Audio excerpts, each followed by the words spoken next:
Hello mga Karindofa, makulit na buhay, at nakita niyo naman ang kahusayan at talento ng ating mga Big Ed students at ng ating mga DOE Dance Troupe.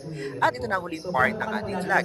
Pero higit pa dyan, saksihan muna natin ang iba't ibang klase ng talento na taglay ng bawat Quezonian na ipinagmamalaki ng ating probinsya. Let's go! Ang Orange Tourism Festival po, 2 taon nang ginagawa sa lalawigan ng Quezon bilang pagdiriwang ng National Arts Month. Ito ay bahagi ng Quezon Provincial Tourism, Culture and the Arts Code na naglalayong taon-taon ay makapaghasa ng mga batang na may ibig sa sining, sa kultura at sa pagkakakilala ng lalawigan. Ngayong taon, sa ikatlong pagkakataon, ito ay sinasagawa natin dito sa National Capital Region upang maitanghal sa national stage ang galing, ang talento at ang sining ng mga Quezonians. Kaya ang lalawigan ng Quezon ay nakatuon sa pagpapayabong hindi lamang ng turismo o ng agriturismo, kundi sa pagpapayabong ng kultura at sining at sa pagsasama nito bilang mahalagang bahagi ng iba't ibang atraksyon pang turismo. Dahil po sa pamamagitan ng pagtatanghal, panitikan, sayaw, likhang sining, nabibigyan ng kakaibang karanasan ang lahat ng turista dadayo sa aming lalawigan. Ang inyong talento at dedikasyon ang tunay na yaman ng ating lalawigan at nagsisilbing krudo para patuloy na tumakbo at itanghal ang sining ng ating lalawigan. Tandaan po natin lahat sa mga bisita natin, ang hapong ito ay kumbagay patikim pa lamang kung ano ang maaaring ihandog sa inyo ng mayaman at makulay na kultura ng Quezon. Marami pa po kami kayang ihandog, mga tanawin, tradisyon, lasa at karanasang tunay na may pagmamalaki. Kaya po sana puntahan nyo kami sa lalawigan ng Quezon.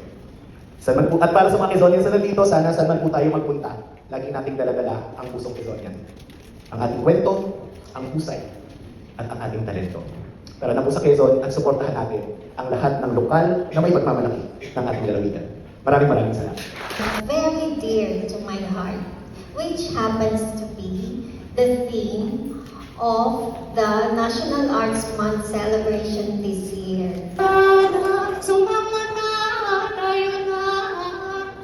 Mabuhay! Ako po si Carla Anthony Ay Katama, nagmula sa Bayang Mumungos, Bayan ng Padre Burgos. Ang aking pyesa ay pinamagatang Barrio Silangan, pasiing na para sa magandang kinabukasan. Tayo na, dala na, parini na! Quezon na, Quezon pa! Piu-piu angat! Mabuhay at maraming salamat! Ang obrang ito ay kampaling sa bayan. Minsan, ang inakala natin na kaiba mag-isip ay sa palang pagdadala ng pinakamahalagang paalala at sumulat ako ng tula patungkol sa akin. Sumisilang ang ating mga bukid. Nagiging alamat ng baryo, at hindi kulay sining sa ating kultura. Salamat po at maraming salamat.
Alam mo ba, sikreto lang natin to ha? Isa sa aking pangarap ang makatikim ng lambanog. Bitbit to ang kaluluwa ng aming lalawigan. Marahil kapag nasa gusto na akong gulang.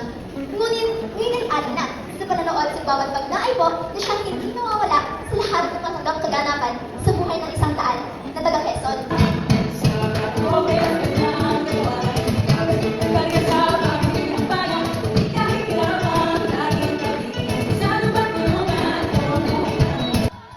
At dito na po nagtatapos ang isa na namang adventure ng ating vlog. Isang karangalan na maibahagi sa inyo ang pagtatanghal na ito na nagpapakita ng hindi lang galing sa sayaw, kundi ng napakaraming talento ng bawat Quezonian.